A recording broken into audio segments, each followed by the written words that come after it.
오늘 본문을 가지고 시대를 치유하는 여정, 이란 제목으로 말씀 받겠습니다. 오늘 본문은 우리가 익히 잘 아는 본문이지만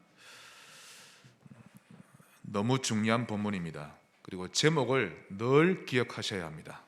다 같이 제목을 한번 외쳐보겠습니다. 시작. 시대를 치유하는 여정.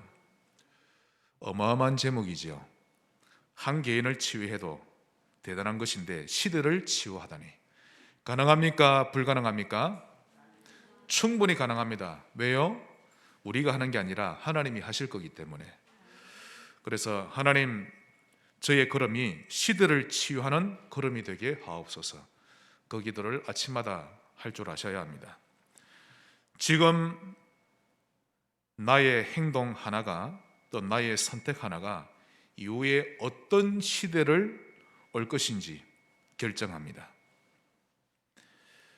유럽이나 미국 교회가 지금처럼 몰락하게 된 것은 이미 이전부터 예견된 일이었죠. 그래서 적어도 30년 전부터라도 믿음의 선배들이 정신 차리고 깨어 있었어야 했습니다. 특히 대형 교회를 가진 목사들도 자신들의 교회가 큰 교회라고 안심하고 있을 것이 아니라 하나님께서 세계복음화를 위해 지금 이 시대에 가장 원하시는 게 뭔지를 빨리 깨달았어야 했는데 그저 배부르기만 했습니다. 볼 것을 보지 못했고, 갈 곳을 가지 못했고, 구할 것을 구하지 못했음을 분명히 알 수 있습니다. 더 자세히 살펴보니 본질은 다 놓치고 서론적인 것에만 신경 쓰느라 그 아까운 세월을 허비했던 것입니다. 그 와중에 아주 극소수였지만 간혹 믿음의 사람들이 한 번씩 옳은 소리를 하면 그마저도 외면해 버렸고, 심지어는 성경의 내용마저도 자신들의 입맛에 맞게 재해석한 채 설교하고 주장하고 있었으니 신학도 무너지고 신앙생활도 무너져 왔던 것입니다. 그러는 사이에 유럽과 미국, 전 세계는 마약 시대가 되었고 정신병 시대, 총기 사고 시대가 되었습니다. 그러나 제가 볼 때 그 무엇보다 가장 안타까운 일은 대부분의 젊은이들이 걷잡을 수 없을 만큼 무너지고 추락하는 시대가 되어버렸습니다. 심히 가슴이 아픕니다. 사실 후대가 타락하면 미래는 무조건 무너진다고 봐야 합니다. 예를 들면 민수기 22장부터 잘 나오죠. 모압 왕이었던 발락이 어마어마한 뇌물을 가지고 와서 이스라엘 백성을 저주해 달라고 발람 선지자에게 청탁을 합니다. 그런데 하나님의 엄한 명령으로 이스라엘을 저주하지는 못하고 그 발람이 오히려 3번씩이나 그들을 축복하게 되었습니다.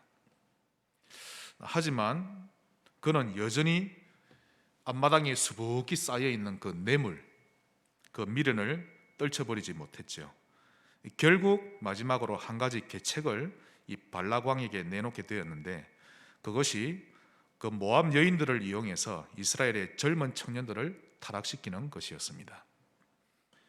이스라엘 저주는 하지는 못하겠고, 그래서 그런 계략을 내놓았죠. 결국 이스라엘의 젊은이들이 모압 여자들과 음행하기 시작했고, 나중에는 그 여인들이 자기 신들에게 제사 지낼 때 그 이스라엘 남자들도 우상, 즉 바알보올을 섬기는 죄를 범하기까지 이르렀습니다. 이로 인해 연병이 이스라엘 전역에 퍼졌는데요, 그때 죽은 자가 24,000명이었습니다. 지금 시대나 똑같습니다. 자, 이런 가운데 우리가 2021년 새로운 해를 맞이하게 되었는데요, 여러분은 어떤 한 해를 보내기를 원하십니까? 하나님 앞에 서셔야 합니다.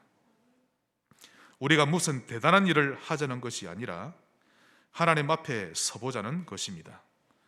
그러면 각 개인에게 하나님이 말씀을 주시고 인도하실 것입니다. 하나님 앞에 서보지 못하면 하나님을 전혀 체험해 보지도 못하고 또 1년을 헛되이 보내는 것입니다. 오늘 여러분은 하나님 앞에서 중대한 답을 내셔야 합니다. 여러분은 어떤 시대를 후손에게 남기고 가기를 원하십니까? 중요합니다. 그 첫 번째로 마태복음 16장 13절로 14절 시대에 어떤 내용이 나오죠? 사람들이 나를, 즉 예수님을 누구라 하느냐? 그렇게 많은 기적을 행하고 복음을 전하고 하셨음에도 불구하고 사람들은 예수님을 세례 요한으로, 또 엘리야, 예레미야 선지자 중에 하나로 알고 있습니다. 즉 복음이 없는 시대죠. 복음보다 다른 것이 강조되는 시대입니다. 이런 시대는 반드시 문제 오는데 네피림 반드시 옵니다. 아니, 복음을 못 누리는 것이 그토록 큰 죄입니까? 그렇습니다. 우리 말씀 한 군데 보겠습니다. 유다서 1장입니다.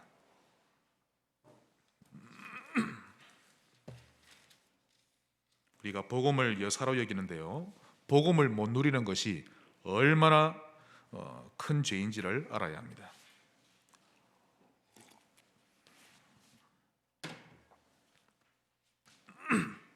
유다서 1장 11절, 화 있을진지여 이 사람들이여.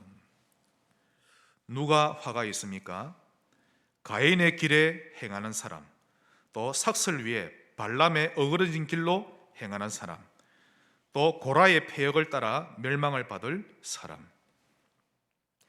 가인, 발람, 고라의 길을 걷는 자들에 대한 경고 메시지입니다. 하나님의 음성으로 들으시기 바랍니다. 가인은 누구죠? 동생을 죽여서 그가 저주받는다? 아니요. 살인보다 더 중요한 것, 동생 아벨은 복음적인 예배를 드린 겁니다. 어린 양을 잡고 피제사를 드렸죠. 가인은 자기의 노력으로 거두어들인 곡식으로 하나님께 나아가려고 했던 겁니다. 하나님이 받지 않으셨죠. 즉 복음을 잃어버린 예배를 가지고 하나님 앞에 갔던 것입니다. 가인의 길을 걷는 자, 또 발람, 오늘 서론에 말씀드린 것처럼 이스라엘 백성을 무너뜨리기 위해 젊은이들을, 후대들을 멸망시킨 선지자였죠. 또한 고라, 출애굽을 하고 광야길을 걸어가는 그 온 회중을 모두 불신앙에 빠뜨렸던 장본인입니다. 가인, 발람, 고라의 길을 걷는 자는 화 있을진저. 사실 이들 개개인을 살펴보면 인간적으로 충분히 그럴 수 있을 것 같은 상황이긴 하지만 영적으로 보면 어마어마한 죄인 것입니다. 그들 한 사람 때문에 얼마나 많은 사람들과 후대들이 무너졌습니까? 복음 없는 시대를 후대에게 물려주지 않기를 주의 이름으로 축원합니다. 복음이 없는 개인은 반드시 방황합니다. 혹 교회를 다니는 신자라 할지라도 복음보다 다른 것을 강조하는 신자라면 그는 복음을 회방하는 사람이 됩니다. 다시 말해서 에서 시대를 후대에게 남기게 되죠. 에서의 후손이 누구죠? 에돔 족속. 그들은 항상 이스라엘 민족을 괴롭히는 일에만 쓰임받았습니다. 만약 우리의 자녀와 후손들이 하필이면 교회를 어지럽히거나 복음을 회방하는 일에 쓰이게 된다면 어찌 되겠습니까? 출애굽하고 광야를 걸어가는 이스라엘 백성들 중에 복음이 없었던 몇몇 사람들이 온 회중을 불신앙에 빠뜨렸던 것을 알고 계시죠. 결국 그들이 교회의 내부 분쟁을 일으키고 분열 시대를 초래한 것입니다. 지금 미국 교회의 가장 큰 문제는요, 내분입니다. 전혀 하나가 안 되고 항상 서로 대치 중에 있습니다. 참 저도 봤는데요, 말이 안 나옵니다. 얼마나 싸우는지. 원인을 알고 보면 아무것도 아닌데, 어린아이도 그런 걸로 싸우지 않는데 정말 심하게 다툽니다. 그런 내분의 분위기가 너무 오래되다 보니 이제는 교회에서 그런 분위기가 당연한 것처럼 여겨질 정도입니다. 한번 예를 들어 볼까요? 일단 한번 삐지면 쉽게 풀지 않고 그 안 좋은 기분을 오랫동안 계속 유지하고 있는 겁니다. 그러다 보면 그런 삐진 상태가 너무 나중에는 자연스러워지는 거죠. 그거와 똑같은 이치입니다. 만약 교회 안에 내분이 일어난다면 사단은 손대지 않고 코 푸는 격이 될 것입니다. 사단에게는 얼마나 신바람나고 즐거운 일입니까? 저도 한때는 영적 전쟁관에서 좀 이렇게 연구한 적이 있거든요. 실제로 사단은 각 지역과 또 구역에 할당량을 줍니다. 책임자가 다 세워져 있죠. 사단이 각 지역을 맡고 있는 두령급 악령들과 회의할 때 아마 이럴 겁니다. 드디어 성지교회가 무너지기 시작했구나. 그동안 그렇게도 오직 그리스도니 또는 복음으로 각인 뿌리 체질이니 그렇게 떠들어대고 또 강단 읽고 구원의 길 올리고 하면서 좀 몇몇 성도들이 순종하며 잘 따라가고 우리 젊은이들이 좀 변화되는 듯 싶어서 살짝 긴장하기도 했는데 결국 하나가 안 되니 무너지겠구나 라고 기뻐할 것입니다. 이처럼 사단은 교회가 복음으로 하나 되는 것을 매우 두려워합니다. 하나 되는 은혜가 있으시기를 주의 이름으로 축원합니다. 교회는 성도 간에 하나가 되어야 합니다. 인간관계가 복음으로 잘 기름칠이 되어져 가야 되죠. 인간관계를 잘하는 방법을 여러분께 한 가지 알려드립니다. 평소에 좀 잘 웃지 않고 인상스러운 사람에게 넌 왜 그리 맨날 찡그리고 있나? 좀 웃어라. 이런 말보다 그런 글을 있는 그대로 인정하면서 격려해주고 어깨동무해주는 것이 훨씬 더 낫습니다. 그런데 그렇게 하지 않고 좀 찡그리지 마라고 직설적으로 표현하면 웬만한 그릇이 큰 사람 아니고서는 기분 좋게 받아들이질 못하죠. 오히려 그렇게 말을 하는 사람에게 마음문을 더 닫을는지도 모릅니다. 그러므로 말을 지혜롭게 이쁘게 하는 사람이 인간관계도 잘하는 것입니다. 여러분의 말에 하나님의 은혜가 있기를 바랍니다. 제가 전도사 때입니다. 저는 왜 그리도 사람 얼굴을 인식을 잘 못하는지 한두 번을 봐가지고서도 다음에 만나면 생판 처음 보는 사람처럼 보이거든요.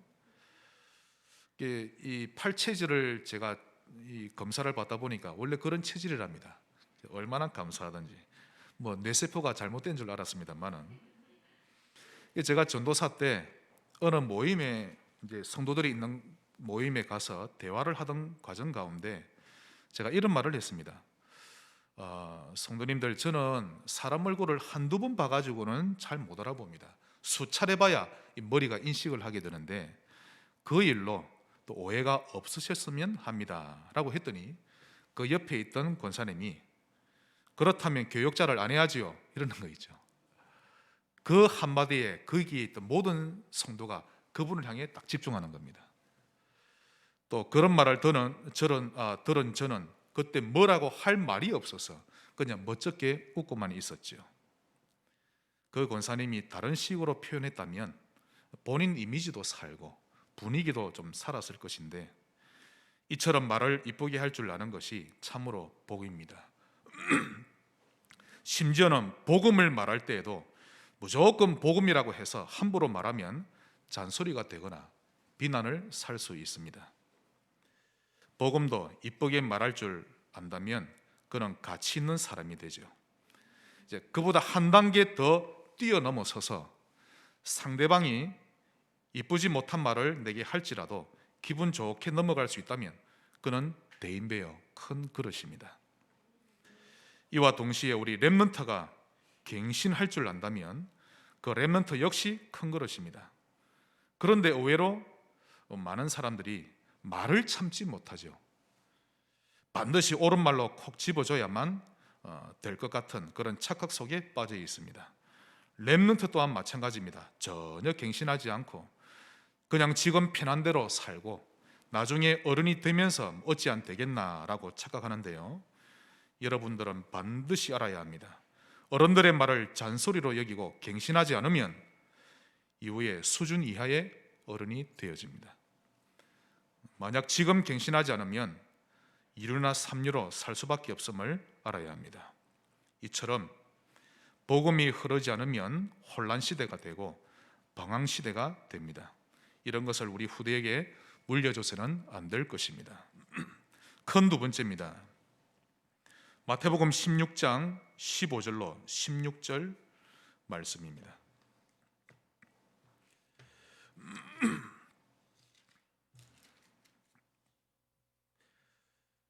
너희는 나를 누구라느냐?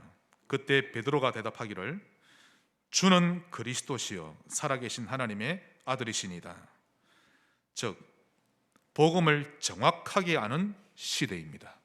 이 시대를 후대에게 물려주시기 바랍니다.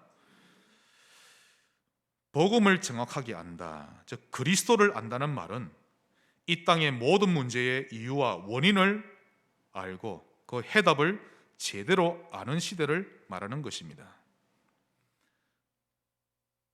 그런데 왜 문제만 오면 다른 식으로 해결하려 하고 또 다른 해답을 우리 후대와 새가족에게 주려 하십니까? 우리가 거짓말은 하지 않아야 합니다. 또 우리 후대들에게 거짓말은 가르치지 않아야 합니다. 여러분, 출애굽할 수 있었던 것은 어린 양의 피를 바를 때 가능했던 것입니다. 맞지요? 다른 것으로는 출애굽할 수 없는 것입니다. 더 정확히 말씀드리자면 그리스도 예수를 부르는 날에 출애굽한 것이 아닙니까? 예수 이름을 부르면 영혼이 구원받고, 예수 이름을 부르면 모든 정신 문제도 치유받고, 육신 문제, 경제 문제 해결받을 수 있는 것 아닙니까? 그런데 왜 문제만 오면 다른 방법부터 찾아다니고 우리 아이들과 새가족에게 다른 방법을 제시합니까? 저는 그 이유를 압니다. 그리스도로는 안 될 것 같으니까. 설마 예수 이름 부른다고 해결되겠나 라고 믿어지지 않아서 그런 것이죠. 우리가 응답받지는 못해도 거짓말을 해서는 안 되는 것입니다. 예수님이 그리스도십니다. 창세기 3장 15절, 사단의 머리를 깨뜨리신 주인공이십니다. 예수님은 요한복음 14장 6절, 내가 곧 길이요 진리요 생명이니 그 주인공이십니다. 요한복음 14장 14절, 내 이름으로 무엇이든지 구하면 내가 시행하리라. 그 주인공이십니다. 또한 로마서 10장 13절, 누구든지 주의 이름을 부르는 자는 구원을 얻으리라. 그 주님이 예수님이 되십니다. 그러므로 이번 주간은 예수 이름을 믿고 매일 그분을 부르고 교제해 보시기 바랍니다. 내 사전에 불가능이란 없다라고 외치면서 유럽 전역을 안방 드나들듯이 누비며 정복을 해 나갔던 나폴레옹, 하는 일마다 거칠 것이 없어 보였죠. 그랬던 그가 결국 인생 말년에 세인트 헬레나 섬에 갇혀서 고백하기를 저 부는 바람은 사람들이 내뱉는 한숨이요, 저 넘실대는 바닷물은 사람들이 흘리는 눈물이로구나. 나는 평생을 달려왔지만 땅 한 평도 차지하지 못했는데 예수 그리스도는 세계를 정복하셨구나. 참 인생 말년에 드디어 이런 걸 깨닫게 됩니다. 예수님을 모르면 진정한 인생 승리자가 아닌 것이죠. 예수 그리스도를 아는 자가 진정한 승리자인 것입니다. 올해는 본질 회복 운동 하시기를 바랍니다. 한번 저를 따라 합시다. 본질 회복 운동. 제일 가치 있는 인생입니다. 전부 껍데기로 살죠. 본질이 전부 다인데. 본질 회복 운동. 세상 사람들은 이 운동 절대 할 수 없습니다. 흉내도 낼 수가 없죠. 당연히 교회가 이 운동을 할 수 있는 것입니다. 그런데 지금의 현실은 어떠합니까? 교회가 문을 닫고 있고 사라지고 있는 시대지요. 남아있는 교회마저도 육신적인 것으로 싸우고 분열되고 있는 시대입니다. 우리 교회만큼은 본질을 회복하고 이 운동을 일으키는 그런 귀한 교회 되기를 바랍니다. 이 본질 회복 운동은 우리 하나님이 오래전부터 원하셨고 계속 추진해 오셨던 계획이었는데요, 사단은 이것을 막으려고 했던 것입니다. 여러분이 본질을 누림으로 복음의 가치를 올려주시기 바라고, 우리 성지교회의 브랜드 가치를 올려주시기 바랍니다. 그래서 주변에서 성지교회 하면 가치 있게 보이도록 성도 여러분들이 올려주셔야 합니다. 역사를 보면 복음을 회복시키는 개인과 교회는 하나님이 아주 영화롭게 만드셨고요, 복음을 막는 개인과 단체는 하나님이 재앙에 빠지게 하셨던 것입니다. 복음 위에 사시기를 바랍니다. 참 요즘에는 교회 안에서도 복음을 찾기가 어려운 시대입니다. 우리 성지교회가 참 복음의 성지가 되기를 소망하며 바랍니다.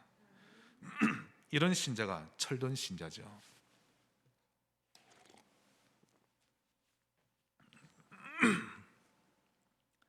부모는 자식이 철들었을 때 가장 기뻐합니다. 돈을 100만 원, 200만 원 드리는 것보다 철들었을 때 너무 기뻐하죠. 반대로 너무 철없는 말을 하거나 철없는 짓을 할 때면 부모의 가슴은 시리고 아프고 번민이 됩니다. 저래 가지고 어떻게 인생을 살겠노 싶으죠. 잠을 자도 편안하지가 않고 그런 것입니다. 우리 하나님 아버지의 진정한 소원은 우리가 복음을 바로 알고 본질 회복 운동을 하는 것입니다. 이런 철든 성도 되시기를 주의 이름으로 축원합니다. 마지막 세 번째로 마태복음 16장 17절로 19절 시대, 또한 사도행전 1장 14절 시대입니다. 본문을 보시면 베드로의 바른 고백 이후에 17절에 예수께서 대답하여 이르시되 바요나 시몬아 내가 복이 있도다. 우리는 복이 있는 자입니다. 그걸 누리세요. 재앙 받는 자처럼 살지 말고 하나님의 복을 가진 자로 사시기를 바랍니다. 또 이를 내게 알게 하니는, 즉 예수께서 그리스도이심을 알게 된 것은 인간의 힘이 아니라 하늘에 계신 내 아버지시니라, 즉 하나님께 만세전부터 선택받은 자라는 뜻입니다. 우리 자로 인사합시다. 당신은 선택받은 자입니다. 믿으셔야 합니다. 이것이 복음을 누리는 시대죠. 또 18절 내가 내게 이르노니 너는 베드로라. 원래 베드로의 이름은 시몬입니다. 맞지요? 여기서부터 이제 본격적으로 베드로라고 됩니다. 시몬의 뜻은 갈대, 베드로는 반석. 주는 그리스도시요 살아계신 하나님의 아들이십니다. 그러자 너는 이제부터 베드로라. 너는 갈대와 같이 연약한 인생이지만 그리스도를 아는 너는 이제 반석이니라. 그 반석 같은 존재임을 믿고 누리시길 바랍니다. 지금 어마어마한 말씀입니다. 여러분은 반석입니다. 내가 이 반석 위에 내 교회를 세우리니, 즉 그리스도라는 신앙 고백을 하는 자를 통해 교회를 세우겠다. 여러분은 교회를 세우는 자입니다. 음부의 권세가 이기지 못하리라. 늘 그리스도를 고백하시기 바랍니다. 19절 내가 천국 열쇠를 내게 주리니, 열쇠를 우리에게 준다고 하셨습니다.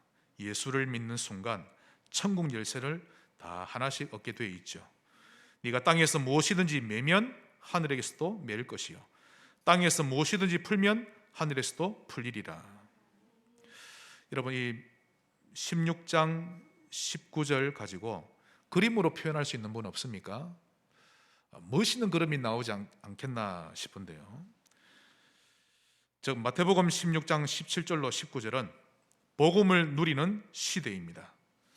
복음으로 각인 뿌리 체질이 되어져가는 시대죠. 사도행전 1장 14절 시대입니다. 온 교회가 더불어 한 마음으로 오로지 기도에 힘쓰더라. 이런 시대에 여러분이 주역 되시기를 바랍니다. 제가 여러분께 한 가지를 질문합니다. 우리 교회가 구제받는 교회입니까? 다른 교회를 구제해주는 교회입니까? 구제해주는 교회죠. 또는 우리가 자립이 안 돼서 구제받는 성도입니까? 아니면 다른 이에게 도움을 주는 성도입니까? 도움을 주는 성도가 되어야 되겠죠. 그러나 복음과 정체성이 확실하지 않으면 나도 모르게 구제 대상이 됩니다. 그러므로 하루라도 빨리 올바른 자세를 갖추시기 바랍니다. 멋있게 자세를 갖추세요. 비록 집안이 가난하다 할지라도 세상을 다 가진 것처럼 어깨를 딱 세우는 겁니다. 하나님의 백성인데. 오늘 본문의 13절 14절 이런 자세를 버리고 복음 누리는 자세를 갖추시기 바랍니다. 이 말은 서밋 자세를 가지라는 말입니다. 특히 서밋 사고방식을 가져야 합니다. 생각이 제일 중요합니다. 다시 말해서 복음을 이해하고 있는 정도가 아니라 복음으로 각인되게 하고 나를 복음으로 뿌리내리고 복음 체질이 되게 하라는 것입니다. 여러분, 하나님이 이스라엘 민족에게 7번이라는 엄청난 전쟁을 일으키셨죠. 나라 전체가 뒤흔들릴 만큼 큰 재앙이었습니다. 심지어는 2000년 동안 전 세계로 뿔뿔이 흩어지게 하셨는데요. 그 이유가 무엇입니까? 복음을 전하지 않아서, 오히려 복음을 막으려 했기 때문이죠. 더 정확하게 말씀드리면 하나님이 이스라엘 민족을 선택하신 이유는 세계복음화입니다. 하나님께서 이스라엘 민족을 선민으로 선택하신 진짜 이유는 세계복음화 때문입니다. 이게 어느 날 보여야 합니다. 하나님이 성지교회에게 도대체 무엇을 원하셔서 이곳에다 세우셨을까요? 도시복음화입니다. 절대적인 언약입니다. 그러면 도시복음화를 위한 방법과 내용은 무엇일까요? 237 치유 서밋입니다. 237은 구미 칠곡 성주 65만 명뿐만 아니라 등록되어 있지 않은 단민족들까지 모두를 복음 듣게 한다는 뜻이죠. 그 다음 치유는 사단이 지금 시공간을 초월해서 인류를 병들게 하고 있는데 우리가 영적 의사가 되어서 저들을 살려낸다는 뜻이고, 서밋이란 우리의 생각과 삶이 훌륭하지 않으면 결국 전도자로 설 수 없으니 서밋 전도자가 되자는 뜻이 됩니다. 깨달으시기를 바랍니다. 전쟁이나 고통이 일어난 이후에 깨닫지 말고 지금 언약 잡고 언약 성취를 향해 달려가기를 하나님은 바라시는 것입니다. 여러분은 그냥 이 교회에 오신 듯 보이지만 아닙니다. 절대 그렇지 않죠. 하나님이 여러분을 이곳으로 인도하셨음을 인정하셔야 합니다. 237 치유 서밋, 올 한 해 동안 여러분의 방향이요 기도 제목으로 삼으셔야 합니다. 이에 대한 응답을 위해서 오늘 본문 17절로 19절 굳게 잡으시기를 바랍니다. 한 가지 미션을 드립니다. 지금 여러분의 내면 상태를 한번 그림으로 표현해 보시기 바랍니다. 나의 내면은 어떤 배경을 가지고 있고 또 어떤 색을 가지고 있는 그림인지 한번 주중에 그려보시기 바랍니다. 여러분의 내면이 계시록 21장에 나오는 천국의 그림인지, 누가복음 16장 24절에 부자가 고통당하는 그 지옥의 그림인지를 한번 그려보시기를 바랍니다.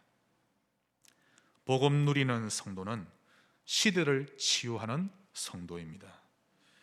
얼마나 대단합니까? 우리 후대들에게 복음으로 각인 뿌리 체질되어지는 그런 시대를 물려주는 성도 되시기를 바랍니다. 말씀의 결론을 맺겠습니다. 우리 좌우로 인사합시다. 생사화복 주관자는 하나님이십니다. 인간의 생사화복 주관자는 여호와 하나님이십니다. 1989년 12월 7일 저의 부친이신 이용달 집사님이 하나님께 부름을 받으셨습니다. 사실 그해 9월 달에 담도암을 병원에서 진단받고 3개월밖에 살지 못한다는 사형 선고를 받으셨죠. 그러나 정확하게 말씀드리자면 이용달 집사님은 암으로 돌아가신 게 아닙니다. 하나님이 때가 됨에 불러가신 거죠. 잘 아셔야 됩니다. 하나님이 암을 치료하셨다가 다른 방법으로 불러가셨을 수도 있고, 혹 암을 치료하지 않으셨을지라도 암을 가지고 있는 상태에서 주의 일을 하시다가 불러가실 수도 있는 것입니다. 어찌되었든 어떤 이유에서건 암 때문이 아니라 때가 되면 하나님이 불러가신 것입니다.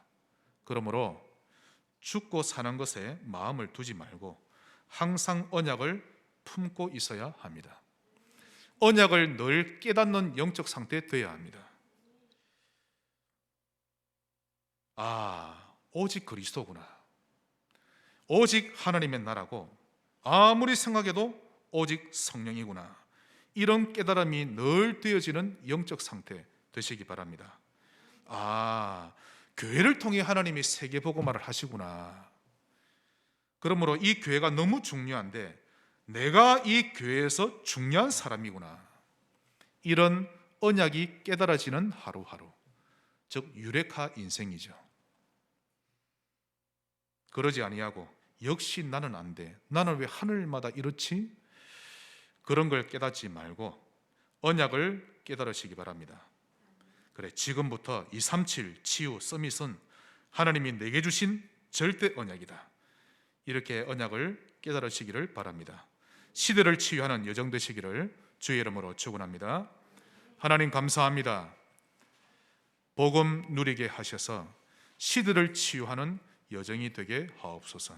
예수 그리스도 이름으로 기도하옵나이다. 아멘.